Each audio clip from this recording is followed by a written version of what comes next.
Hi everyone, good afternoon. Thank you so much for joining us today here at Elderwerks. This is a fantastic event for all of our local community, so I'm very happy that you're all here and get to enjoy it.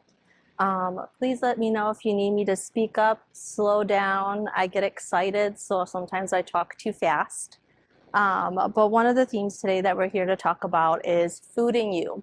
As providers, we often get a question on what can we do at home to help ourselves be healthier. And I think some of the topics that sometimes we just don't get enough to do is, or to talk about, is what can you do at home? Sometimes as providers, whether it be a nurse practitioner, physician, or being at the hospital, we get very focused on what's going on in the moment and forget about those fine details that do help us be healthier at home. So one of the common things that we hear as providers regarding the questions or even just commentary are things like, I was looking online and I found that if I eat X, Y, and Z, it'll work for me. Well, what am I supposed to eat after we're done having a conversation about medical illness? What are your thoughts on X diet? These questions are very important, and most of all, we want you to have these questions. These questions let us know as providers that you care. It lets us know that you want to be involved, and it lets us know that you believe that knowledge is power. So let's start with the basics on what we can do to build a better knowledge base of yourself, your body, and being healthier overall. From today, I hope that you can pick up this conversation along with your primary care provider and ask additional questions that are more specific to your own personal needs. First is starting with the most basic information of diet. Unfortunately, the word diet often has a negative connotation to it. There's really no better term for it, but I would always like to present it as changing your lifestyle, because what we eat is part of what we do in everyday life. One of the things to understand is a fad diet is a popular dietary pattern known to be a quick fix, meaning a Band-Aid. These are things that we hear often, like Atkins diet, keto diet, vegan diet. Vegan diet's not necessarily one of the fad diets if done properly. So that's one of the ones we always have to be cautious of. If done inappropriately, then it can cause some more damage in the long term. One of the other things that these fad diets don't address, it's long-term maintenance, physical activity, introducing the full food groups, and short-term, it's too much, too fast, meaning it's hard to keep up with these types of diets. One of the things that we also have to be aware of with these fad diets is it's the rapid weight loss, so quick fix. It's the absence of physical activity, so we're missing that additional piece. Everyone's physical activity is different. We would never ask you to do something more than you can physically do. We always want to make sure you open that conversation up with your provider. What are other activities can I do to introduce into my lifestyle that are right for me? Missing food groups, that's one of the big things that we also encounter, is that a lot of these fad diets don't necessarily touch base on the things that are essential in your everyday diet. And then the short-term changes, again, difficult to maintain in the long run. The goal of eating better is for you to be able to maintain it and for it to be realistic. And then, again, detrimental for chronic diseases. Fancy words for chronic diseases means illnesses that you have with you in a lifetime. Oftentimes, it's misunderstood that when we have a chronic disease, that it's something that just because I had it in the past, I no longer have it. One of the things with chronic diseases means that once it's been in your history, it stays with you moving forward. What we can do is improve it, resolve it, or maintain it from getting worse. So the question then becomes, what can I do to take more control of my own health and making sure that I can make changes for myself that I feel more in control about what I do on a regular basis? First of all, it does all start with you. It starts with your medical history and conditions. It starts with your knowledge base. It starts with your budget and your relationship with your primary care provider. The most common conditions affected by food, whether we either hear on the news, hear through friends, social media, one of the things that we often don't discuss enough is where we can take control of these illnesses that we have on a regular basis. For example, One of the illnesses that can be affected by diet is type 2 diabetes, high blood pressure, high cholesterol. Can anybody else name any other illnesses that can be affected by your dietary intake? Yes, definitely. Any other ones? Thyroid can be as well. There's other things such as anemia, chronic kidney disease, Crohn's, IBS. A lot of these illnesses have some form of diet modification that can be done. It doesn't mean it's going to fix the issue. It doesn't mean it's going to provide a solution, but it definitely provides the opportunity to take a little bit more control and maintain yourself where you are versus progressing much quicker. So, number one step of taking full control is becoming more familiar with your own medical history and family history.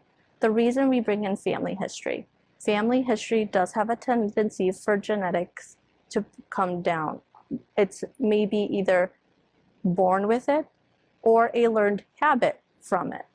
So always recognizing those in family histories helps us take a little bit further control of what we do in our everyday life. Step number 2 in making healthier decisions and better decisions for your personal body and your health. It starts with becoming more familiar with My Plate. I'm not sure if everyone else remembers, it used to be in My Pyramid.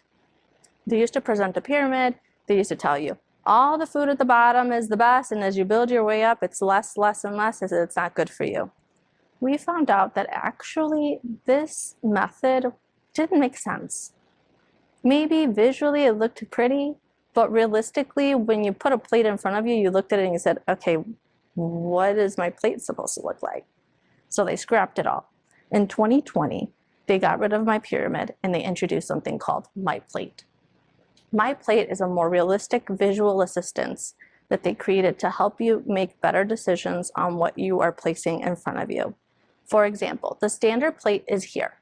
You have your vegetables, your fruits, your grains, your protein, and your dairy. But then we also want to make sure we take into consideration yourself as a person, your own personal illnesses, any family, genetics that you may be aware of that sometimes we want to prevent and sometimes we just want to be aware of them, so then that way we know what comes next in the future. So they developed a My Plate as well. For example, type 2 diabetes, where we want to make sure half the plate is a non-starchy vegetable, meaning no potatoes, no corn. Then your carbohydrates is broken up into a quarter of the plate, and the other quarter of the plate is your proteins, fish, chicken.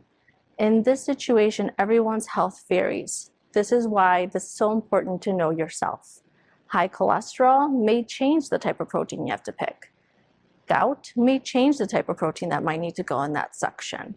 Any inflammatory disease, same thing. It may determine what fruits and vegetables you can put in that spot. But the visual is always helpful so we know how we're splitting our plate. One of the biggest misconceptions in taking control of our own personal health when it comes to food is saying, well, they said I shouldn't eat this, they said I shouldn't eat that, I'm just gonna eat a little bit. That's one of the things that actually places our metabolism behind. We want to still eat the same amount of food. We just want to change what we're eating.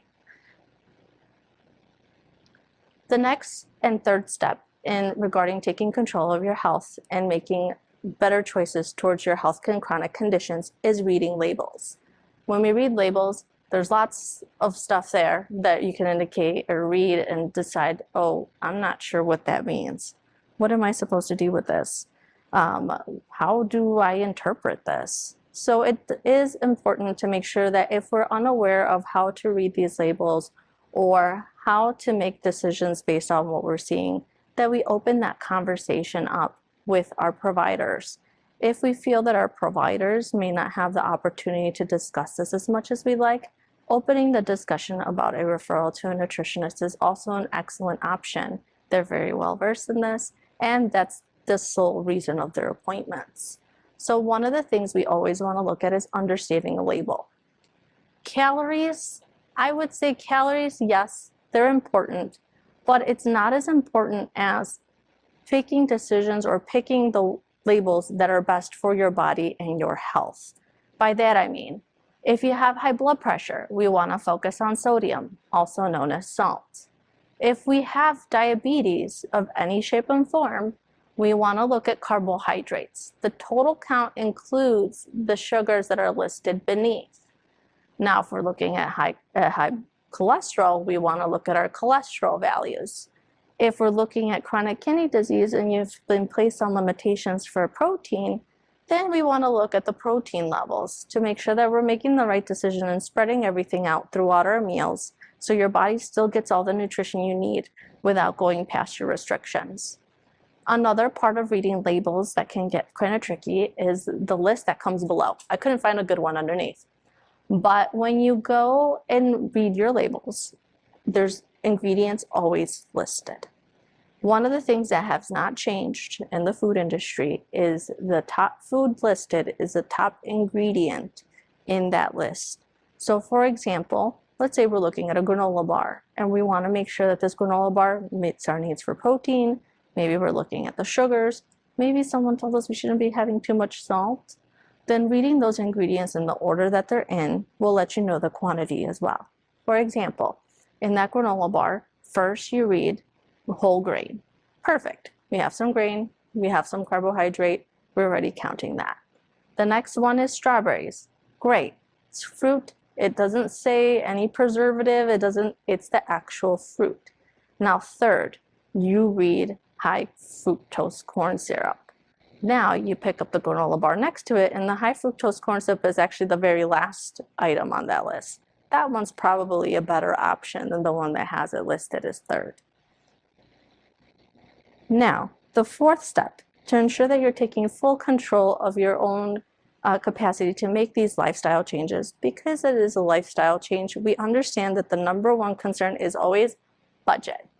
Again, another conversation to open up freely with your primary care providers is being open and honest. Being transparent with your patients and having these open communication is very important in saying, I hear you. You're telling me that I should eat a little this and I should eat more of that. However, my budget. It is important to have this communication because then your provider can set realistic expectations of what changes we should actually be making on a regular basis versus expecting you to make a big change in a short amount of time. So things to help with budgeting. One is being very aware of it, knowing your limitations, trying your best without going overboard. Right now, life is expensive. We understand that groceries are expensive as well. So how are some ways around this to help make sure that we're picking the right foods, we're picking the right ingredients, and we're also being kind to our wallet? There's a couple of options. For example, if there's any issues with financial means, there's always, of course, as we know, the SNAP benefits and STAMP benefits. If those are not feasible or we're not there yet, we can always use the farmer's market. The farmer's market, locally wise, I just placed the 3 closest ones to this location approximately, offer great local grown resources at the best, most competitive price. And some of the local markets, as you can find in the Illinois Department of Health website, will also double your dollar, essentially. For those who are dependent on SNAP benefits or LINK, they will double some of them. For example, I believe there is one in Elgin Farmers Market who will double that price for you. So whereas you go to the grocery store, you might only get 1 cucumber, you go to the farmer's market, you might be able to get 2.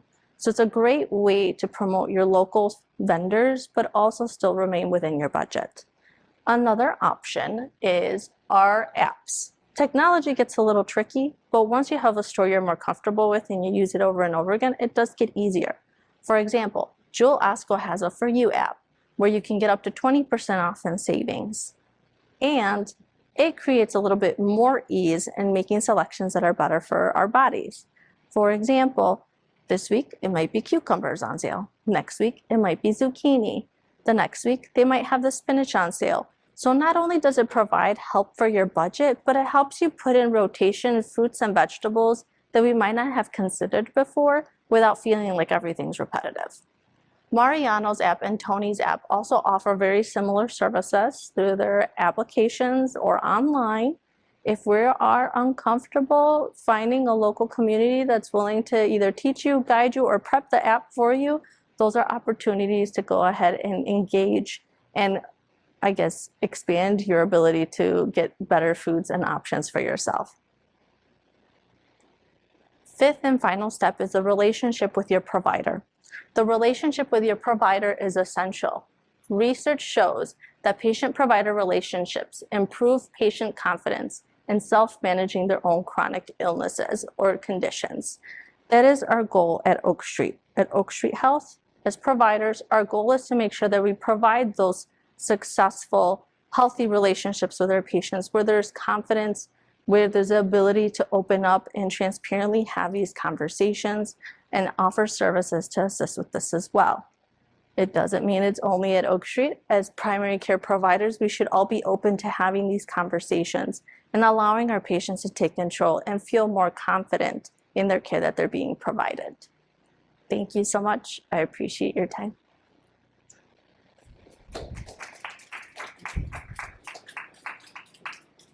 Any curiosities, questions, concerns? I am available for questions.